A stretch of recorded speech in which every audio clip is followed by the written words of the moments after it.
dámy a pánové. Vítám vás v evropském studiu Servilu. Všichni muži Evropy berou v pracím prášku právě této značky.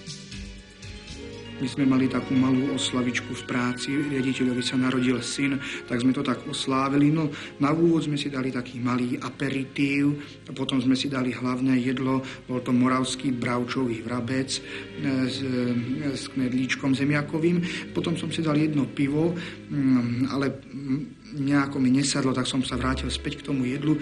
Dal som si pre zmenu špenátik s mesičkom a s knedlíčkom zemiakovým, ale ani to mi neurobilo dobre, tak som sa vrátil opäť k tomu pivu a dal som si jednu becherovku, aby to lepšie vytrávilo.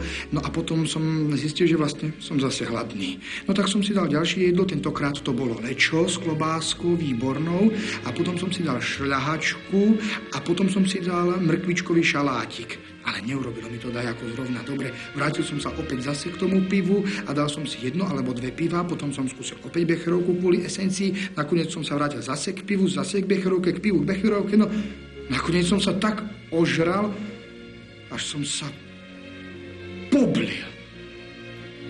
A teraz to po mne tak tieklo a kvapkalo a bolo to také mazľavé a lepkavé, nepríjemné na dotyk. Smrdel som a som bol zúfalý, čo budem robiť. A naraz mi priateľka vedľa poradí, skús Servil. A ja som ho vyskúšala naozaj. Bol som čistúčky ako zo škatulky. Voňal som ako kvetinka.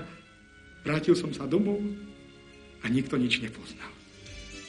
Servil, európska jednička.